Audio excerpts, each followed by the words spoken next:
నా పేరు రాయేశ్వరత్నం. ఏం చేస్తా ఉంటారు? నరసాపురం. నేను టాటా డ్రైవర్ని. టాటా డ్రైవర్ గారు. ఇప్పుడు రాజానగరం నియోజకవర్గంలో బత్తుల బలరామకృష్ణ గారు, జక్కంపూడి రాజా పోటీ చేస్తున్నారు. గెలుపు అయితే ఎవరితో అనుకున్నారు మీరైతే? మా బలరామకృష్ణ గారి. బలరామకృష్ణ గారికి ఎందుకని ఆయనకు అవకాశం ఇస్తానన్నారు మీరైతే? మమ్మల్ని మాకు రైతు భరోసా కానీ, ఒక ల్యాండ్ సీలింగ్ కానీ, ఒక ఇళ్ల స్థలం కానీ, ఒక కాలనీ కానీ మాకు ఏది రాలేదండి. మాకు ఏది రాలేదు సార్. మాకు ఒక గయ్యాల భూమి ఉందండి. ఆ భూమి కూడా తీసేస్తున్నారండి. మాకు మామూలు గతంలో మాకు ఏం భూములు లేవండి. మేము 5 కుటుంబాలు కలిపి ఒకళ్ళకి 4 పిల్లలండి. మాకు ఏమి రాలేదు సార్. ప్రభుత్వం నుండి మీకు ఎటువంటి పథకాలు అసలు ఏ పథకం కూడా లేదండి. మరి అందరికి అన్ని పథకాలు అందించే మాకన్నా బాగా పరిపాలన వెళ్ళాం సార్. ఎవరు కూడా మమ్మల్ని లక్ష్య లేదండి.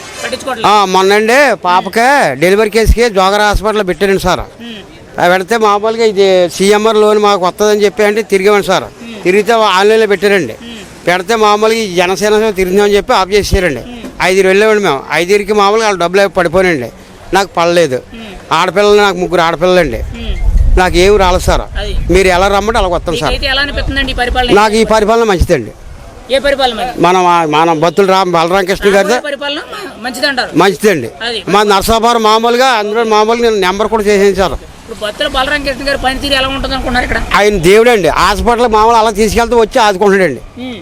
నాకు ఆయనే కావాలండి. చాలా మంది ఏం చెప్తున్నారంటే బొత్తుల బలరామకృష్ణ గారు పార్టీలో జాయిన్ అయ్యి ఈ పార్టీ గొడవ కాదండి. నాకు పార్టీలో రాని కానించి కూడా మాకు మామూలుగా గుళ్ళు కానీ మామూలుగా ఏదైనా బాగోపోయినా ఏది చేసినా ఆయన వచ్చి మమ్మల్ని అండగా మమ్మల్ని నిలబెట్టండి.